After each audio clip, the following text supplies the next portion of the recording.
तो welcome students, आप सभी का अपने चैनल यस की स्टडी में फिर स्वागत है। देखिए स्टूडेंट्स, हम इसमें बात क्या करेंगे, आपको अच्छी तरीके से समझाने का प्रयास करेंगे और बताने का भी प्रयास करेंगे। देखिए इसमें हम बात क्या करने वाले आपको बताएंगे कक्षा 12, ठीक है। कक्षा 12 subject English most important question 2022 model paper की बात करेंगे, ठीक है। यानी 2000 मॉडल पेपर में कैसे प्रश्न आने वाले हैं, सारे प्रश्नों का इसमें डिस्कस करेंगे और आपको अच्छी तरीके से बताने का प्रयास करेंगे कि जो भी प्रश्न आ रहे हैं, ठीक है। तो मेरे प्यारे स्टूडेंट, उससे पहले आप लोग जान लीजिए कि आप लोग देखिए आपका क्या करना है यहाँ पे। मैं उससे पहले आपको लोग जान लेना है कि जो हमारा क्या कहते हैं, जो हमारे ऐप पर पढ़ाई चल रही है, इसमें देखिए एसकेएम स्टडी, ठीक है। किस पर? एसकेएम स्टडी ऐप पर आप सभी को जुड़ना है। वहाँ पर बायो की, फिजिक्स की आपकी 95 प्लस के लिए तैयारी कराई जा रही है। तो आपसे रिक्वेस्ट है कि आप लोग प्लीज़ एक बार ज़रूर विजिट करें और उस चीज़ को देखें और आपको अच्छा लगे तो पढ़ने का प्रयास करिएगा, ठीक है स्टूडेंट्स। और जो स्टूडेंट्स हमारे नए जुड़े हैं चैनल को सब्सक्राइब कर देंगे, लाइक कर देंगे और कमेंट कर देंगे। और आपका जो मेरे प्यारे स्टूडेंट्स आप यहाँ पर जुड़े हुए हैं उनका बहुत बहुत धन्यवाद। और यहाँ पर देखिए जो स्टूडेंट्स हमारे प्यारे जुड़े हैं उनको हम बेहतर से बेहतर देने का प्रयास कर रहे हैं, ठीक है। तो जैसे कि आपको आगे लगे ना कि सर जी हमारे साथ ऐसा किया वैसे किया, हम आपको पीडीएफ्स भी दे रहे हैं और क्लासेस भी दे रहे हैं, ठीक है। तो आपको बस हमारे साथ जुड़े रहना। पीडीएफ थोड़ा लेट जाती हैं क्योंकि बहुत सारे काम रहते हैं, तो इसलिए थोड़ा लेट जाती है, लेकिन 1-2 दिन के अंदर सारी पीडीएफ अपलोड कर दी जाती हैं, ठीक है। तो आप लोग बस रिवीजन करते रहिए और अच्छी तरीके से पढ़ते रहिए। जो भी हमारे स्टूडेंट टेलीग्राम चैनल को ज्वाइन नहीं किए हैं वो टेलीग्राम चैनल को जाकर ज्वाइन भी कर सकते हैं और अच्छी तरीके से उसको रीड आउट भी कर सकते हैं, ठीक है। तो कोई घबराने वाली बात नहीं है। हम अच्छी तरीके से अभी आपका जब पेपर नज़दीक आ जाएगा तो इतने मॉडल पेपर आपको करवा देंगे, इतने मॉडल पेपर करवा देंगे कि आपको बस यहीं से सारी तैयारी हो जाएगी। बस आपको हमारे साथ जुड़े रहना है, ठीक है। चलिए स्टूडेंट्स, आपको हम बताते हैं कक्षा 12 subject English most important questions की बात करेंगे 2022 मॉडल पेपर, ठीक है। देखिए इसमें शॉर्ट टाइप पहले क्वेश्चंस की बात करेंगे। इसमें आपका शॉर्ट टाइप क्वेश्चंस भी पूछे जाते हैं और अच्छी तरीके से जो क्वेश्चंस होते हैं बहुत ही इंपॉर्टेंट होते हैं, ठीक है। देखिए शॉर्ट टाइप क्वेश्चंस की बात करेंगे। शॉर्ट टाइप क्वेश्चंस में देखिए what had been put up on the bulletin board, यानी कि उस बुलेटिन बोर्ड पर क्या, यानी कि क्या प्रदर्शित हो रहा था, यानी कि पुट अप ऑन, ठीक है। बुलेटिन बोर्ड पर उस समय क्या चल रहा था, क्या चीज़ें दिख रही थी वहाँ, क्या चीज़ें प्रदर्शित हो रहे थे, इसके बारे में बात करेंगे, ठीक है। जो आपके लिए बहुत ही इंपॉर्टेंट है। तो ऐसे प्रश्नों को सॉल्व करना भी आपके लिए बहुत ही इंपॉर्टेंट हो जाता है। तो चलिए हम आपको अच्छी तरीके से बताते हैं। उससे पहले जो स्टूडेंट्स हमारे नए हैं चैनल को सब्सक्राइब कर देंगे, लाइक कर देंगे, कमेंट कर देंगे। और जो स्टूडेंट्स हमारे पुराने हैं वो लगातार चैनल को शेयर करते रहेंगे, ठीक है, ताकि हमारे जो और बच्चे हैं वो तैयारी करके अच्छे नंबर पा सकें। चलिए आपको बताते हैं। एन ऑर्डर दैट, ठीक है, an order that had come from bulletin had been, ठीक है। यानी कि देखिए इसमें क्या था कि एन ऑर्डर दैट उस समय आदेश था, हैड कम फ्रॉम बर्लिन, यानी कि हैड कम फ्रॉम बर्लिन से आए हुए, had been put up on the bulletin board, यानी कि जो बर्लिन में बुलेटिन बोर्ड चल रहा था उसमें क्या था कि क्या चल रहा था कि द ऑर्डर वाज दैट, उस समय ऑर्डर था कि from the next day onwards, यानी कि अगले दिन only German would be taught, केवल in schools of Alsace and Lorraine, ठीक है। यानी कि अगले दिन क्या था कि वनली जर्मन, केवल जर्मन लोग ही वुड बी थॉट होने चाहिए in the schools of Alsace and Lawrence, यानी एल्सेस एंड लॉरेंस स्कूल में केवल जर्मन सी होने चाहिए। The new teacher for German, यानी जो नए टीचर हमारे थे जर्मन के, would join the school from the following day, यानी कि उस समय क्या था कि जो जर्मन टीचर थे उस कॉलेज को ज्वाइन करने चाहिए, ठीक है, बाकी कोई अदर ज्वाइन न करेगा। तो इस प्रश्न में ये चीज़ें बताई गई हैं। तो ये आपको अच्छी तरीके से समझ में आ गया होगा। हमने बहुत सारे प्रश्न इस चैप्टर के कराए हुए हैं, ठीक है। तो आपको सारे वीडियोस को देखना है और उससे जो क्वेश्चंस थे सारे क्वेश्चंस को लिख लेना है, ठीक है। तो इस तरीके से आपको अच्छी तरीके से पढ़ते रहना है, ठीक है। अब चलिए देखिए ये प्रश्न आपका द ट्रैप्स है, यानी कि आप चूहेदानी प्रश्न पढ़े होंगे। तो द ट्रैप मतलब क्या होता है कि जो हमारा संसार है एक चूहेदानी की समान है। किसके समान है? उसमें बताया गया है कि जो हमारा संसार है, जिस संसार में हम रहते हैं, यह एक किसके समान है? चूहेदानी के समान है, ठीक है। देखिए वह इस विचार से क्यों आनंदित था, why was he amused by this idea, वह इस विचार से क्यों आनंदित था, कौन सा विचार था जिससे वह आनंदित था। तो इसके बारे में इसमें हम बात करेंगे और आपको समझाने का भी प्रयास करेंगे और हमारे साथ जुड़े रहेंगे। अच्छी तरीके से हम आपको बताएंगे जिसमें कि आपको अच्छे से अच्छे नॉलेज मिल सके। ठीक है, देखिए वाई वाज ही एज्यूम्ड यानी अम्यूज्ड बाय दिस आइडिया, यानी कि वह इस विचार से क्यों आनंदित था, वह विचार कौन सा, उस विचार के बारे में बात करेंगे। ठीक है, देखिए व्हेन ईवर, ठीक है, whenever the peddler went, यानी कि जब पैडलर वहां से गया तो people were hostile him and closed him away so, यानी कि चेस्ड, यानी कि people were hostile to him and chased him away so, इसलिए he was amused by the idea of.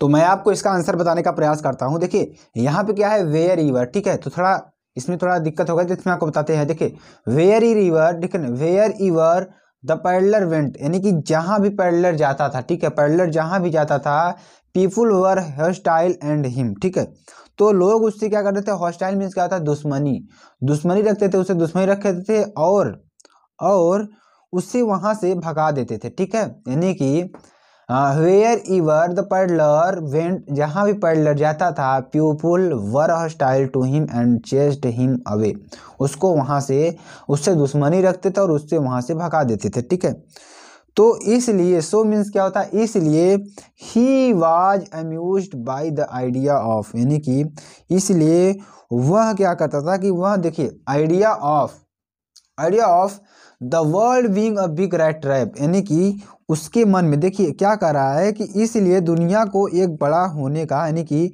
दुनिया को एक बड़ा चूहा होने का विचार चकित था। इसलिए उसके मन में क्या आता था कि जो दुनिया है एक बड़ी सी चूहेदानी के आकार की है। ठीक है, आगे क्या कर रहा है कि ही वाज आल्सो हैप्पी, वह इसलिए हैप्पी था, वह इसलिए खुश था, वह इस बात से खुश था कि, वह कौन सी बात से खुश था कि दोज, यानी कि दोज जो लोग, ठीक है, जो लोग who chased him away would, यानी कि जो उसका मजाक उड़ाना चाहते थे, यानी कि जो उसका पीछा करते थे, वे एक दिन, यानी कि आल्सो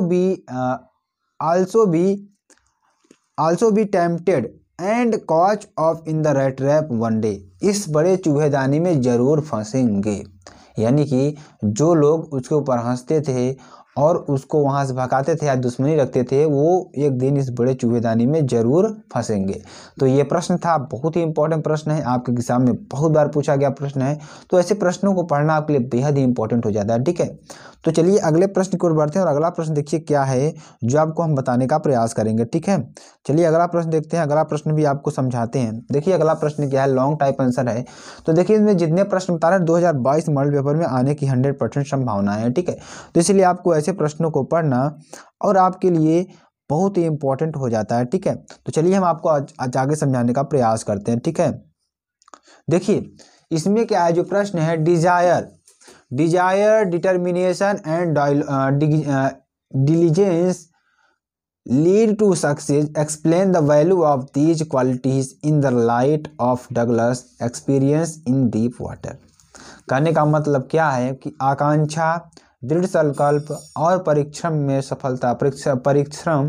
से सफलता प्राप्त होती है। यानी कि अगर हम कहते हैं कि आकांक्षा, यानी कि जो हमारी इच्छा है, जो हमारी डिजायर है, इच्छा से, और दृढ़ संकल्प यानी डिटर्मिनेशन से, और परिश्रम यानी कि डिलीजेंस, परिश्रम से सफलता प्राप्त होती है। ठीक है, उसके बाद क्या कर रहा है कि explain the value of these qualities, यानी कि डीप वाटर में डगलस ने अनुभव को आलोक के गुणों का मूल्य स्पष्ट कीजिए। यानी कि क्या करें कि एक्सप्लेन द वैल्यू, यानी कि उसका व्याख्या करें, of these qualities of light of dialogues, यानी कि जो डगलस के अनुभव हैं, dialogues experience in deep water में जो डगलस के एक्सपीरियंस है उनकी व्याख्या करें, उनके मूल्य को समझाएं और अच्छी तरीके से हमें बताएं। ठीक है, तो इसमें वही चीज कर रहा है। देखिए जो डगलस थे क्या कर लेते, उनको पानी से बहुत डर लगता था। ठीक है, डीप वाटर चैप्टर से लिया गया है। तो देखिए इसके बारे में थोड़ा हम आपको बता देते हैं कि जो डीप वाटर चैप्टर है इसमें डगलस एक कवि थे। ठीक है, अब ये डगलस को पानी से बहुत डर लगता था। किससे? पानी से बहुत डर लगता था। तो देखिए पानी से उनको डर लगता था, तो उन्होंने जो अपना डर था उस डर को दूर करने के लिए वो पानी में तैरना सीखने की इच्छा प्रकट किए थे। ठीक है, तो उनकी जो दृढ़ संकल्प थी इसी के लिए था कि वह संकल्प किए थे कि हम एक दिन पानी से डर को समाप्त करेंगे और उसमें तैर कर दिखाएंगे। ठीक है, क्योंकि वो अगर पानी में कूदते थे तो उनको बहुत डर लगता था, क्योंकि वो डूबने का डर लगता था। ठीक है, तो इस तरीके से आपको समझाने का प्रयास कर रहे हैं। ठीक है, चलिए देखते हैं और इसमें समझते हैं कि क्या चीज़ें दी गई हैं और आपको समझाने का भी प्रयास करेंगे। देखिए, Douglas first two experience with water built up a fear of being drowned him in him. यानी कि Douglas first two experience, Douglas का पहले दो जो प्रयोग थे विद वाटर के साथ, बिल्डअप ऑफ फियर यानी कि जिन्होंने डर को पैदा किया था, उनके साथ दो एक्सपीरियंस थे, यानी कि दो प्रयोग थे जिन्होंने उनके अंदर डर पैदा किया था। ठीक है, वह कौन कौन से? ऑफ बीइंग, देखिए इसमें क्या कर रहा है कि ऑफ बीइंग ड्रॉन्ड हिम, जब वह क्या करते थे, यानी कि वह डर पैदा किया था कि fear of being drowned him, यानी कि डगलस ने पानी के साथ पहले दो अनुभवों में डूबने का डर पैदा किया था। ठीक है, पानी में डूबने का डर पैदा किया था। देखिए अब इसमें आपको बताते हैं, फर्स्ट ऑक्योर्ड एट इज 3 और 4 ईयर्स, यानी कि पहली बार 3 या 4 साल की उम्र में हुआ। यानी कि जो फर्स्ट डर था इनका, the first occurred at the age of 3 और 4 ईयर्स, यानी कि जो पहला डर था इनका 3 से 4 वर्षों में, यानी कि जब वो 3 और 4 साल के थे तब वह पैदा हुआ था। ठीक है, तो ये चीज़ें आपको समझ में आ गई होंगी। और जो भी स्टूडेंट्स हमारे नए जुड़े हैं चैनल को सब्सक्राइब करते रहेंगे, लाइक करते रहेंगे, कमेंट करते रहेंगे, क्योंकि ये बहुत ही इंपॉर्टेंट चीज़ें हैं। आपको अच्छी तरीके से अगर समझना है, पढ़ना है, इन चीज़ों को अगर समझना है तो आपको जुड़े रहना है, लास्ट तक जुड़े रहना। लास्ट में आपको ग्रामर के वो महत्वपूर्ण प्रश्न बताएंगे और जो पोइट्री का पोर्शन होता है उसको भी बताएंगे। ये सारी चीज़ें आपको अच्छी तरीके से समझाने वाले हैं। ठीक है, और जो भी 2022 के मॉडल पेपर में आने वाली हैं प्रश्न, उन प्रश्नों को यहाँ पे कराया जा रहा है। तो इन प्रश्नों को आपको लिख लेना, 100% आने की संभावनाएं हैं इन प्रश्नों की।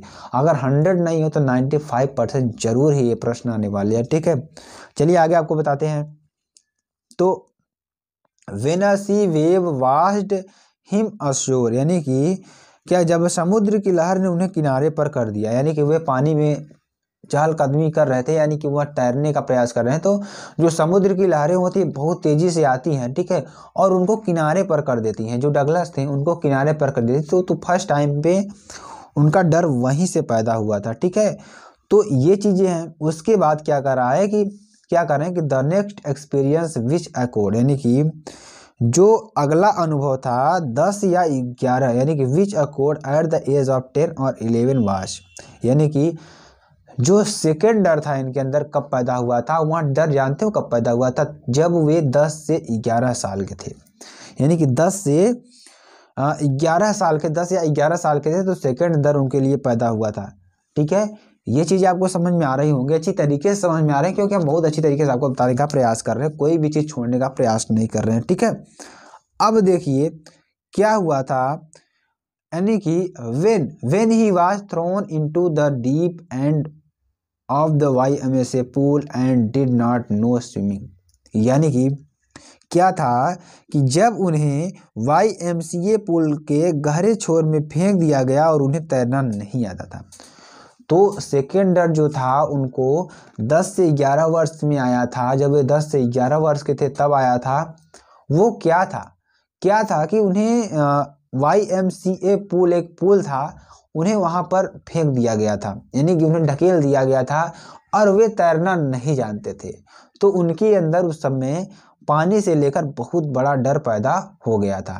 तो ये चीज़ें हैं, दो डर उनके लिए पैदा हुआ था। अब आगे आपको बताते हैं। ठीक है, आगे देखिए क्या है, आगे हम आपको बताने का प्रयास करते हैं। The terror of water followed Douglas. ठीक है, यानी कि जो पानी का जो डर था उनको हमेशा पीछा करता था, उनकी हमेशा क्या करता था? पीछा करता था। ठीक है, the terror of water followed Douglas wherever the wind, यानी कि जो पानी से लेकर उनका डर था वो हमेशा उनकी पीछा करता था। ठीक है, तो उनका पीछा किया, जो उनका डर था यानी कि जो पानी का आतंक था उन्हें हमेशा पीछा किया उनका। To get rid of it his made a strong resolution, मतलब कहने का मतलब क्या हुआ कि इससे निजात पाने के लिए उन्होंने क्या किया कि बहुत बड़ा क्या कहते हैं दृढ़ संकल्प लिया, यानी कि जो पानी का डर था उससे उन्हें निजात पाने के लिए क्या किया, बहुत बड़ा दृढ़ संकल्प लिया। क्या दृढ़ संकल्प लिया कि he decided to overcome his fear, अपने डर को कम करने के लिए थ्रू हिज ओन विल, वह कुछ करेंगे, अपने लिए क्या करेंगे, कुछ करेंगे। ठीक है, यहाँ फैसला लिया उन्होंने। तो अच्छी तरीके से आपको समझाने का भी प्रयास कर रहे हैं। ही एंगेज्ड एन इंस्ट्रक्टर, उन्होंने अपने लिए एक इंस्ट्रक्टर को आमंत्रित किया, एंगेज किया। Who perfected him in swimming gradually. ठीक है, यानी कि जो इंस्ट्रक्टर था उनका वह बहुत ही अच्छी तरीके से पानी में तैरना जानता था। ठीक है, कोई दिक्कत वाली बात नहीं है। अब देखिए, द इंस्ट्रक्टर, जो इंस्ट्रक्टर था, the instructor gave him hundreds of exercises, यानी जो इंस्ट्रक्टर था उन्हें 100 से भी ज़्यादा क्या दिए, एक्सरसाइजेस दिए। ठीक है, एंड थॉट हिम, उनके बारे में सोचा, how to exhale and inhale in water, यानी कि हम वाटर में कैसे अपने आप को एक्सेल या इनहेल, ठीक है, यानी कि अभ्यास के लिए उन्होंने क्या किया, एक्सेल एंड इनहेल, यानी कि प्रशिक्षण दिया। ठीक है, पानी में तैरने के लिए उन्हें क्या किया, प्रशिक्षण दिया। इस तरीके से उनका दृढ़ संकल्प था कि हम पानी से अपने डर को समाप्त करेंगे, और इस तरीके से उन्होंने दृढ़ संकल्प लिया, तैरने का दृढ़ संकल्प लिया, इंस्ट्रक्टर को अपने लिए हायर किया, और अच्छी तरीके से सारी चीज़ें उनको क्लियर हो गई। अब देखिए आगे आपको बताते हैं स्टैंजा। स्टैंजा में देखिए, जो स्टैंजा हम आपको बताने जा रहे हैं बहुत ही इंपॉर्टेंट स्टैंजा है, जो आपके एग्जाम में बहुत ज़्यादा पूछा गया स्टैंजा है। ठीक है, देखिए इसमें कहा गया है, हम आपको बताते हैं। अब देखिए आगे आपका आ जाता है पोएट्री का पार्ट।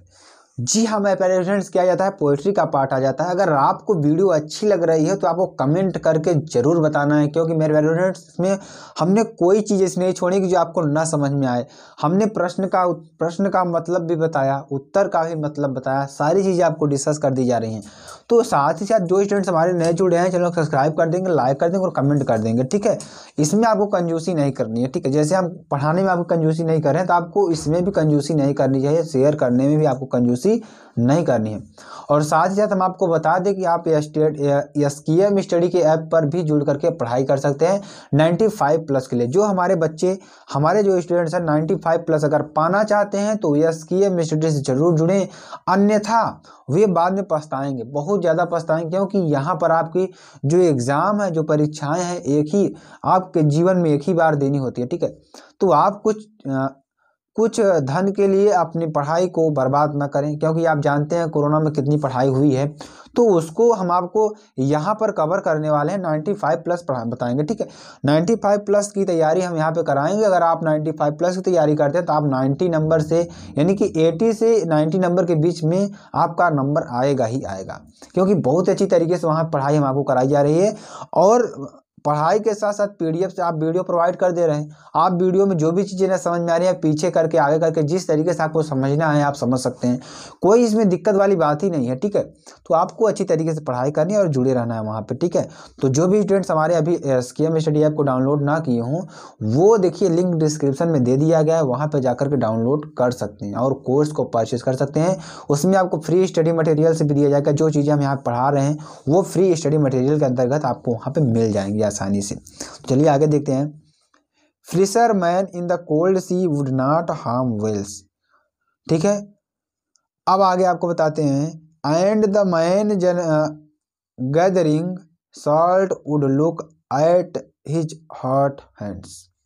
देखिए रेफरेंस इसका लिखेंगे, जो स्टैंजा है स्टैंजा का मतलब समझेंगे, सारी चीज़ें आपको अभी इसमें हम बताने वाले हैं। ठीक है, बस आपको हमारे साथ जुड़े रहना है, क्योंकि बहुत ही अच्छी तरीके से अगर समझना है तो आपको अच्छी तरीके से स्टैंजा को समझना होगा।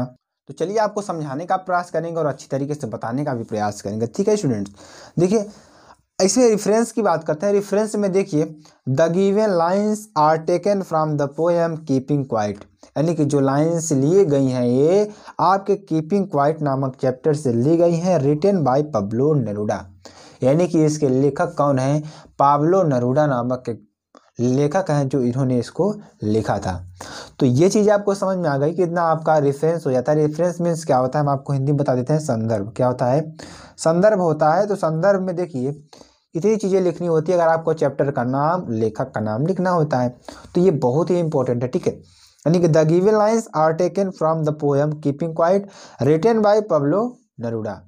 तो ये चीज़ें आपको याद कर लेनी है। चलिए आगे आपको बताते हैं रेफरेंस के बाद कंटेक्स्ट, कंटेक्स्ट के बाद एक्सप्लेनेशन बताते हैं, ठीक है।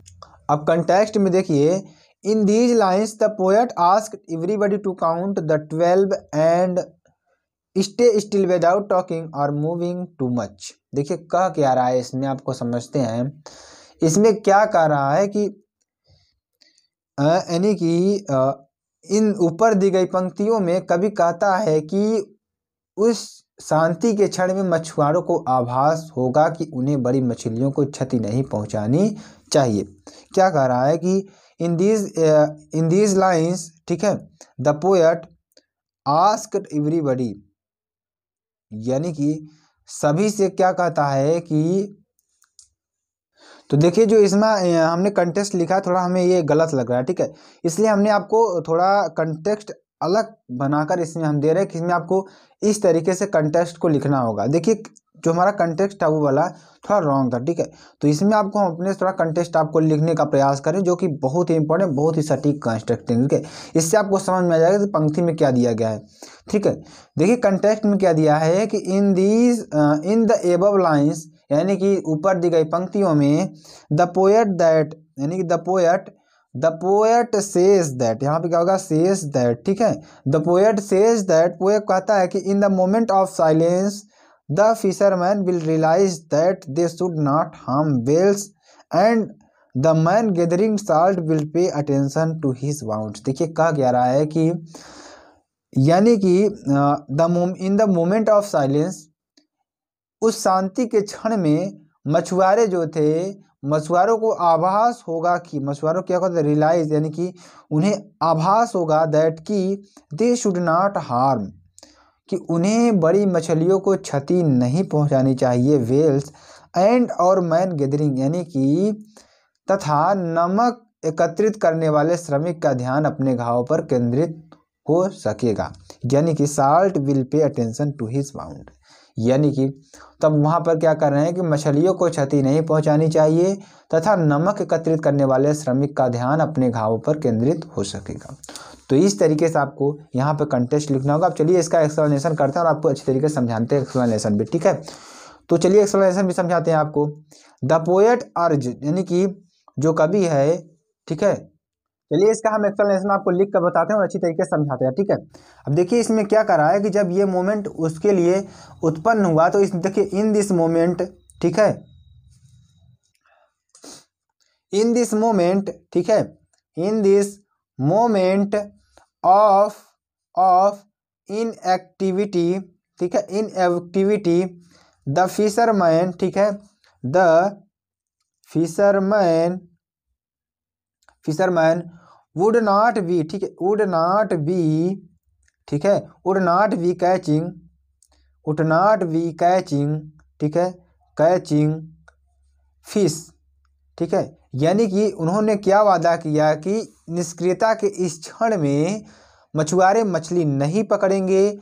अब देखिए आगे क्या हेंस, हेंस मीन्स क्या होता है इसलिए, सो मीन्स भी क्या होता है इसलिए, हेंस मीन्स क्या होता है इसलिए, द वेल्स, यानी कि द वेल्स, जो वेल्स थी, ठीक है, the whales in the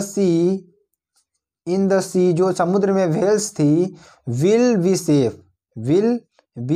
safe, यानी कि जो वेल्स थी अब समुद्र में क्या थी, सेफ थी, ठीक है, सुरक्षित रहेंगी, ठीक है। अब देखिए दिस आइडिया, यहाँ लिख सकते हैं दिस आइडिया इज सजेस्टिव, क्या है सजेस्टिव, यानी कि suggestive of the thought that human beings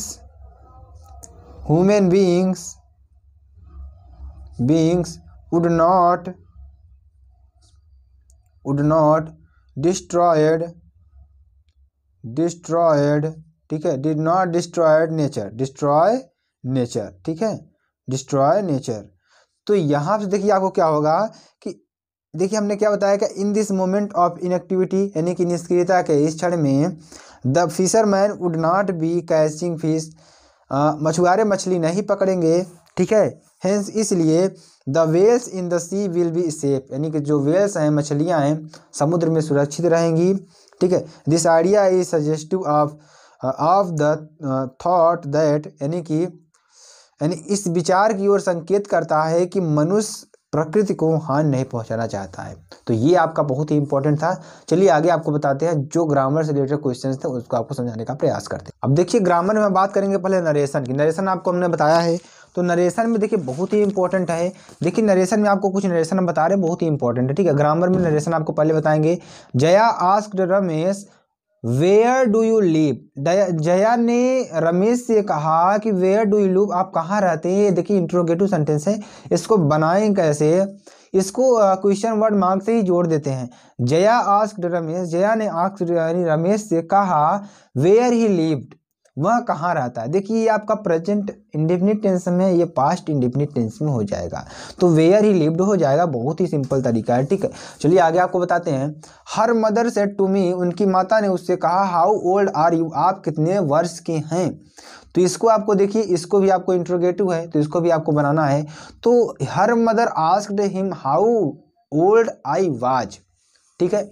तो यहाँ पर ये प्रेजेंट इंडेफिनिट में, ये पास्ट इंडेफिनिट में हो जाएगा। बहुत ही सिंपल है। यहाँ पे हाउ से जोड़ देंगे कंजक्शन, कामा इनवर्ट कामा को हटा करके इससे जोड़ देंगे, बहुत ही इंपॉर्टेंट है। तो ये चीज़ें आपको अच्छी तरीके से समझ लेना है। देखिए हमने आपको कई बार बताया है कि जो इसका सब्जेक्ट होता है ये 1 यानी कि 123 बटे सन के आधार पर चेंज होता है। यानी फर्स्ट पर्सन सब्जेक्ट अनुसार, सेकंड पर्सन ऑब्जेक्ट अनुसार और थर्ड पर्सन किसके अनुसार, नो चेंजिंग। देखिए इसमें क्या है, यू है, यू क्या है, सेकंड पर्सन है, तो ऑब्जेक्ट अनुसार चेंज होगा। मी है ऑब्जेक्ट, तो यहाँ क्या हो जाएगा, आई हो जाएगा।